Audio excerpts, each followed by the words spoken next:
Hey everybody, I'm Robert of Robert Made It. I'm going to be straight up with everybody. I've never shot a video before. I've been wanting to for a long time, but this is my first attempt, so I'm crossing my fingers it's not going to be a complete disaster.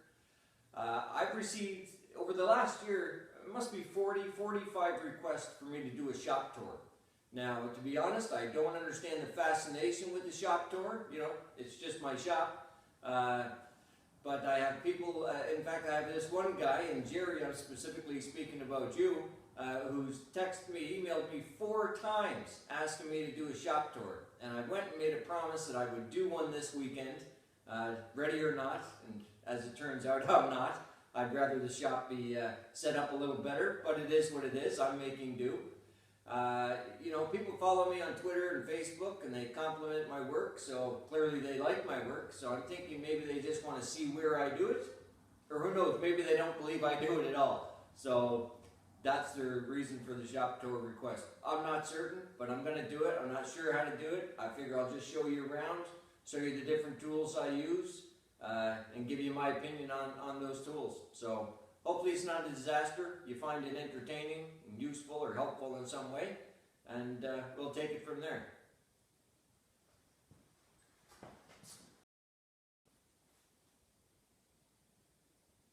Okay everybody, you know, this is my shop. I'm not really sure what people want to see in a shop tour, so I'll give you a quick spin around and let you take a peek that way, and then I can guess highlight some of the different tools I have and give you my opinion on those. I guess that's the essence of a shop tour. At least I hope so. So actually, if we spin right around here without getting you too dizzy, we'll start off with the biggest disappointment I have in my shop, the CraftX CX100 14-inch bandsaw. Yeah, definitely the biggest disappointment I have here. It's a busy bee tool, so that might tell a story of its own. The actual design of the machine isn't that bad, you know. Location is the buttons and, you know, all the important parts. You know, it's not rocket science. It is a bandsaw. But the disappointment is this thing has a terrible drift to it. And you're trying to resaw something. I mean, there's my resaw jig there. But it drifts no matter what I do. I cannot get the drift out of this. I've had other bandsaws in my life, and, you know, usually if you put a bit of time and tender love and care into them, you can get the drift to come out. For years I used to tell people it wasn't their tool, it was them. They weren't setting it up right. Yet here I find myself eating my words because no matter what I do, I cannot get the drift out of this. I've spoken to old timers that I know, and I've spoken to different people on the internet, and everybody says do this, that, or the other thing, and I've done most of them 2 if not 3 times, but still cannot get the drift out of this. So it's not a dead tool in my shop. I still do use it for other things. But like I say, resawing, your results are not pretty by any stretch of the imagination. Oh, here we have a Trademaster 1.5 horsepower dust collector. At one time, this was the only dust collector I had, and I was using it to take the dust off all my tools. And quite frankly, it was just too big of a job to ask of it. Good dust collector for like a single car garage size shop. When you're talking 1,000 square feet with 13.5-foot ceilings, you know, it's just too much. So right now I have it servicing just 2 tools, the rigid dust sander here, excuse me, and the bandsaw. So yeah, we got a, you know, little sander here, does what I need.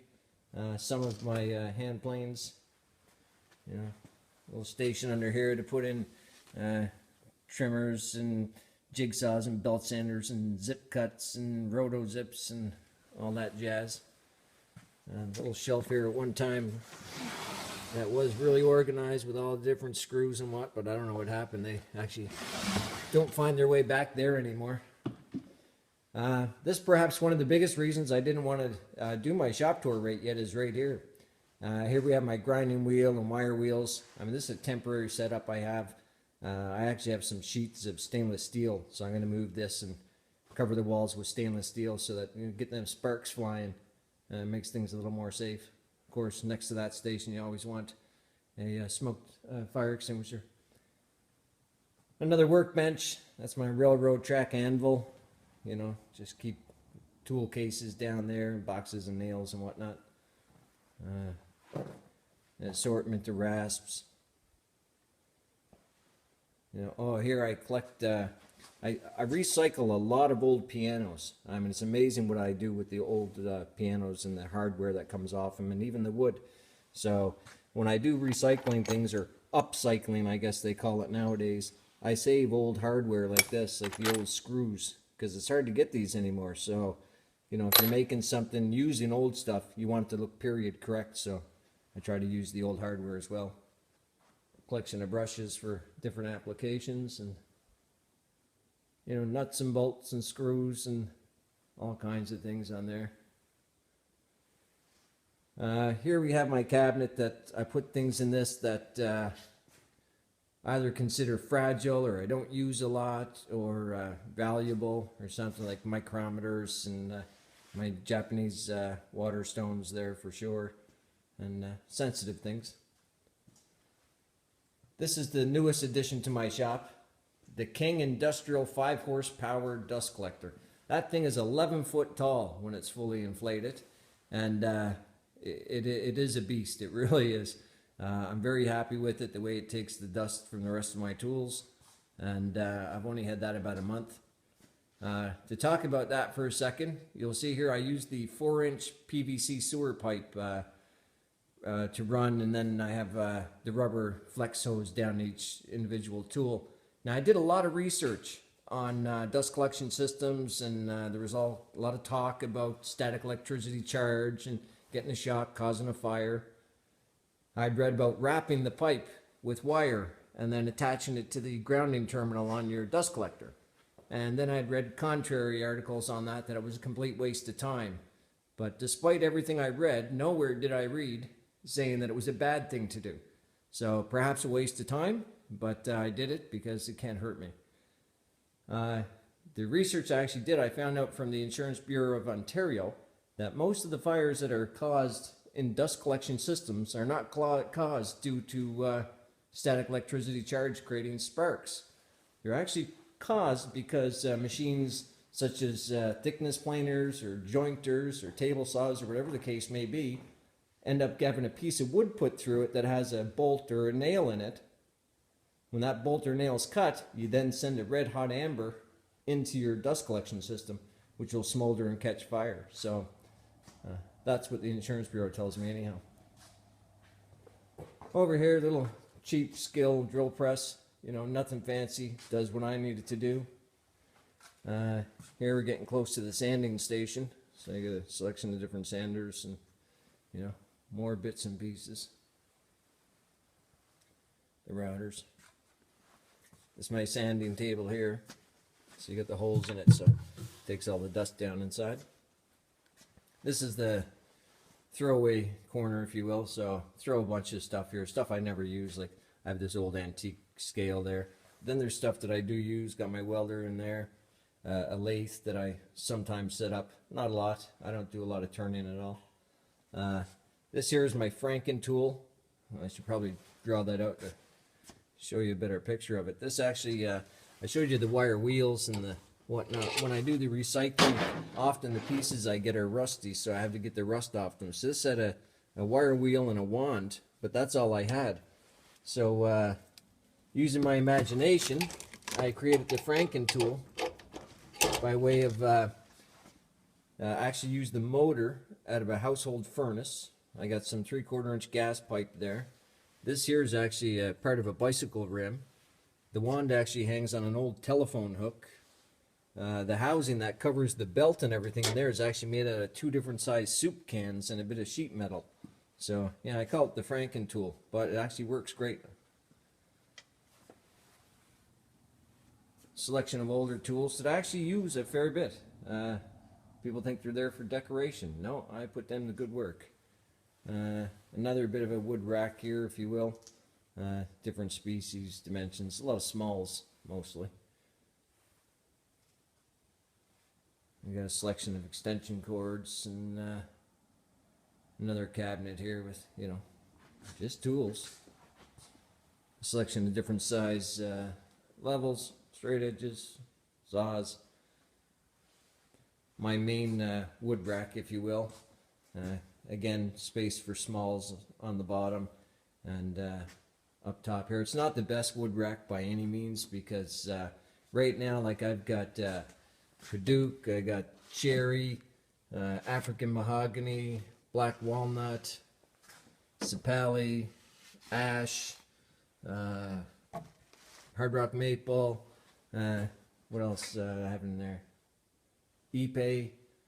I've got several different species, so it's not very easy. Like if I want to start doing something with the maple, I've got to dig it out from back there. So pain in the butt for sure.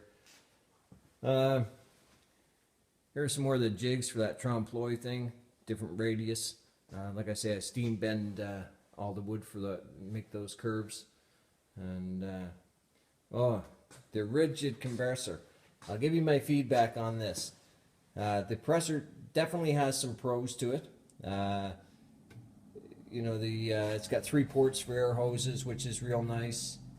You can set 2 different pressures, air pressures on it, which is nice. So you get 2 separate regulators. You can separate the 2 cans on the bottom from the actual compressor on the top. So then you can, you know, if you want, you can just charge the cans and take them away.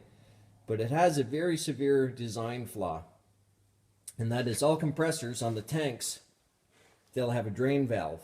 And on this particular compressor, it has 3 drain valves. There's one on each tank, and then there's one in the back of the actual compressor on the top.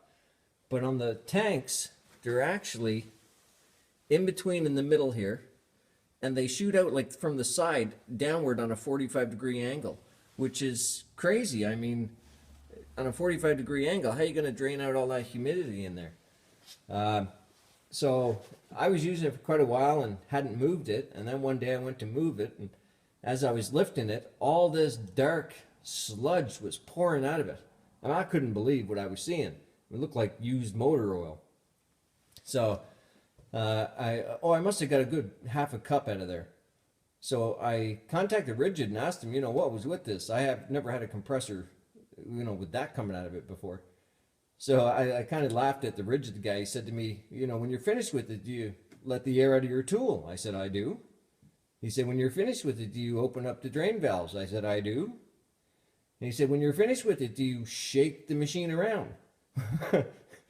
I thought, shake the machine around? No, I don't. It's 95 pounds or 110 pounds or something. What do you mean, shake it around? And the guy tells me, yeah, on this model, they tell you when you're finished using it, drain the air out of it, open the drain valves, and shake the machine around. So, yeah, do that with a cup of coffee in one hand and see how that turns out for you. So, yeah, not very convenient. You know, like I say, it's 95, 100, 110 pounds, somewhere in there. It's not light, I'll guarantee you that.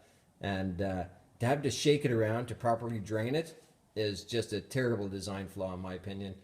You know, worries you because those tanks start rusting out from the inside. You can't tell, you don't know it, and then one day it'd be an ugly situation. So that's that. See what else we got for you. I got, you know, stuff in the way here right now. Not the best time for a shop tour. You know, some more clamps and whatnot, some F clamps and shrink wrap machine. That little stand there is actually where I set up my lathe when I'm in need. Take a second here to talk about the table saw. This is a Home Depot table saw, Rigid, of course, you see there. This is not a cabinet maker saw. You know, don't try to kill anybody. It's not a contractor saw. It's in the middle. It's what they're calling a hybrid. Now, I'll tell you what about it though. If you take this home, you buy this saw, take it home, and you spend a good day, day and a half to truly tune it up, especially the arbor on it and the arbor washer. If you really, you know, pay attention to that, get your micrometer out and put a blade on it and spin it and make sure there's no wobble in it, and you can really dial this one in. You really can. And same with the guide on it. You can dial it in so when you lock it down, it locks square. So you can really get it to perform nicely. And, you know, you're not going to get that straight out of the box, but a bit of attention to it, and you can really have this performing quite well. So I'm very happy with it.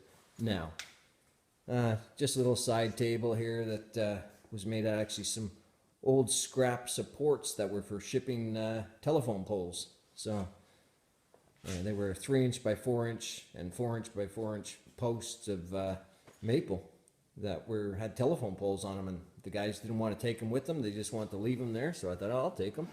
So I took them to the shop and just threw this together. It's a good little workstation. Got some of my table saw stuff in there. Some more shorts underneath. So the other side of this, I haven't put its breadboard end on yet. Still have to do that. Some of my chisels in there. It's pretty much what I keep in that. We'll talk about this. Now, I'll try not to get too excited when I tell you about this. The Powermatic DDS 225 dual drum sander. This thing is a monster. I love it. I'll tell you what, the folks at Powermatic really nailed this one. They really did. They didn't cheap out on anything. I'm kind of critical when it comes to tools, and like even the housing on this, some very thick stock they used. A lot of thought went in when they made this. 2-speed, forward, reverse. Probably weighs about 1,100 pounds. I think it is that it weighs. Terribly heavy, but what an awesome machine. I will say this about this machine. If you're going to get it, you want to make sure you have a good dust collection system hooked up to it. There's 2 4" ports on the top that you can see there. And when I was trying to clear the dust out of this using my 1.5 horsepower, it was a nightmare. It just wasn't doing it. So, which led to, sawdust laying on top of the workpiece. And then what would happen, the sanding drums would actually burn that sawdust on top of your workpiece, leaving burn marks, not to mention killing the lifespan of your sandpaper. And then the conveyor belt here would get full of dust, and then your piece would start slipping because that's like made out of that router pad material. So anybody, great machine. If you've got a good dust collector hooked up to this, you're not going to have any problems. One of the best pieces of material I have, best pieces of machinery I have in the shop. I'm very happy with it. Craft X, okay, this is the CX20SC, and it's got the elliptical head in it, cutter head, so there's like 144 little square blades, 4-sided blades. And I will say this is a Busy Bee tool, and I'm not really big on Busy Bee. Most of all, I don't like Busy Bee's return policy or their service. You buy something from them, it's all crated up. You take it to your shop, take it out of the crate, and it's smashed up, or parts are missing, or whatever. You've got to fight with them to get anything. And then they'll send you the parts, and you have to assemble it yourself. Anyhow, I'll stop complaining about that. But I will say, as far as a Busy Bee tool, it's definitely not top of the line. But I've been using it for about 2 years, and I haven't even turned the blades in them, not once. I'm very happy with the way it's been performing. If you look at that bad boy.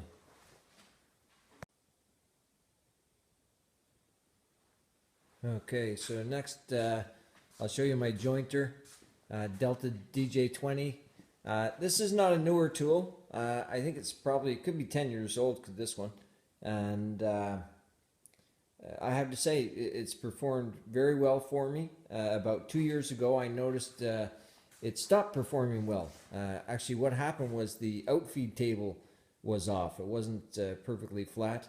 So I took the tables off it. I took them in. I had them machined laser flat. And now it's doing a fine job again. When the tables were out, and the table wasn't out a lot either. Just, I don't know, maybe 4 1/8 of an inch, 5 1/8 of an inch, around there. On the outfeed table, if you were starting off with some true stock, 2 inch at both ends, say 48 inches long, and you were to give it 4 or 5, 6 passes, you'd end up with like 1 3/4 at one end and 1 3/8 at the other. So clearly that's unacceptable. But having the top machined on it really helped that problem go away. So I'm quite happy with how that performs now. Lots of power. The dust collection system on it, the way the port is designed, works great. Yeah, so no complaints about that one. What else haven't we showed you? Oh, I'll show you this. Delta Rockwell. Now this is an older tool for sure. How old? I don't know. I mean, I didn't buy this new. I'm not that old. I'm told this helped in the building of an ark. That's how old this bad boy is. But on a serious note, it's not new. I mean, you're not getting Delta Rockwell anymore. But this thing is just a beast with power. It will take, I mean, you get some 4x4 hardwood and this will just cut right through it like nothing. Absolutely like nothing. And I use this a lot, or I have over the last 3-4 years. And unfortunately, last week the motor decided to crap out on me. And so I'm going to have to take the motor off it and get it rewired or whatever I need to have done to it. To be honest, I'm not really very knowledgeable about motors and that. I often tell people if it's not made of wood, I don't know anything about it. So clearly it's not made of wood. But I want to get that fixed up because right now I am using the rigid 12-inch radial arm compound miter saw. It's great. I mean, before, when the Delta Rockwell was up and running, I rarely used this. I mean, most of my cuts I did on the table saw, and if I was cutting the big stock, I used the Delta Rockwell radial arm saw. But now I'm forced to use this. And when I'm cutting big stock, like, solid 2-inch by 8-inch hard rock maple or something, even with a 40-tooth blade on it, this thing will moan and groan and whine and smoke and burn the ends and just complain her way all the way through the cut. So, it's got its purpose for sure, but cutting up the big hardwoods, it doesn't really like it.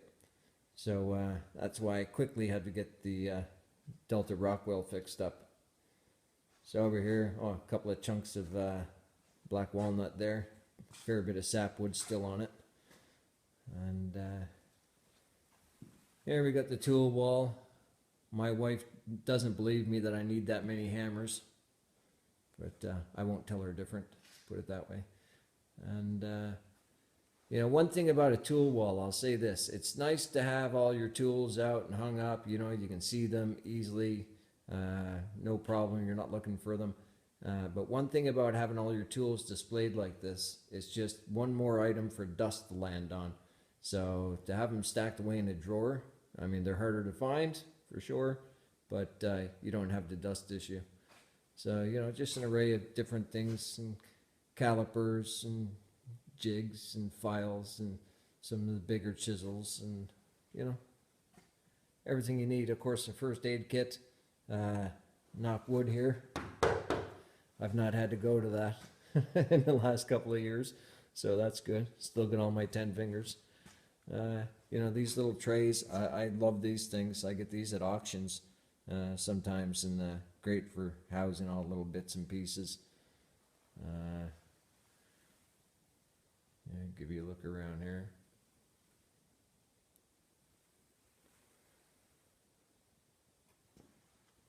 This is not really the best way to store your screwdrivers and pliers and such, but again, I'm not really fully set up here. The place has only been built about 7.5 months. Well, actually, not even. I just bought this property 7.5 months ago. So, and priority one upon buying this new house was to build my shop. I mean, it's 25 by 40, 1,000 square feet. Originally, I wanted something a lot bigger than that, but the zoning bylaws had different opinion on that matter, so they restricted me down to 1,000 square feet. I ended up doing a 16-inch concrete splash wall on the foundation, 4-foot deep foundation, not just a floating slab. And I did 2 by 12s by 12s, 2 by 8s by 12s, 12-inch on center for the wall studs. And I built this thing myself, all by my lonesome. Unfortunately, I moved quite a distance, about 200 kilometers away from where I used to live. So all my old buddies aren't exactly around the corner, and quite difficult to get anybody to come give me a hand, especially when they're running their own businesses. So I kind of understand that. So I was let to build this place myself. The only things I didn't do here myself was I did not pour the concrete slab by myself. I didn't do any of that actually. I hired a guy in to do that. I wanted to make sure I had a truly flat floor. And I also did not shingle the roof. Not hard to shingle a roof, like knowledge-wise, but physically, wow, I wasn't getting up there bending over for that because for sure it was going to cripple me. I wasn't interested in it. So up here we have a loft, you know, throw a lot of things up there that not use them right away. Got an old bicycle up there. It's a 1942 Sunrise made in Kitchener-Waterloo, Canada. In the drum up there, you'll see some picks. Right now, I think I have 11 or 12 up there. I need another dozen. That's for a sculpture I'm going to make, but still trying to collect the picks. And, oh, have to show you these. Now, these are another Powermatic tool. I've got one there and one above the front door. And actually, these are the magnetically held to the door frame here. They're the remote controls. Again, this is a Powermatic product, and Powermatic, I'm going to tell you what, guys, I'm so happy with the quality of the machines they put out. In fact, my next table saw I'm eyeballing right now is a Powermatic. It's like $8,000, so I'm not getting it tomorrow, but it will be my next purchase. These things, what are they? 1200 CFM. They filter anything larger than 0.5 microns, you know, remote controlled as I showed, and they have a timer on it that you can set between 1 and 9 hours. So between those, which again, I'm very happy with, and the new King Industrial 5 horsepower dust collector, I'm hoping that my shop will be a lot cleaner and I won't be spending, you know, 3-4 hours every week doing a dust up and clean this place up, especially as I say with having all the tools out. I mean, there's just so many places for dust to settle, you'll drive yourself crazy. I'll show you one last thing here, and perhaps one of the best things I have in my shop, and that are these. These are 1-inch thick, heavy foam, rubberized pads. I think they call them anti-fatigue pads. They're actually fairly expensive, I discovered. One this size, like 4 foot by 5 foot, I think is in the $400 or $500 range. They're crazy expensive. I was lucky enough, I got 5 of them of different sizes at an auction, and I think I paid $20 for all of them, which was a real steal, because I'll tell you what, to stand on a concrete floor for 8 hours, 12 hours a day, just does me in. In fact, I can't do it. So these enable me to come out here and work and have fun and do my thing. So if you're thinking on getting them, you will not regret it. Other than that, I really can't think what else I could potentially show you in my shop. I think that's about it. If there's anything I missed, or if there's something you've seen that you'd like some more information on, don't hesitate to drop me a line. And as for a very first premiere video, I hope it wasn't a disaster, and I plan on making more videos showing how to, the right way to make end grain cutting boards, to make ones that will last generations. I've seen lots of videos on the internet, and there's some very important steps that nobody seems to be talking about. So I thought I'll do a video on that, and also showing you some of my upcycle projects, and take it from there. So I hope you enjoyed it.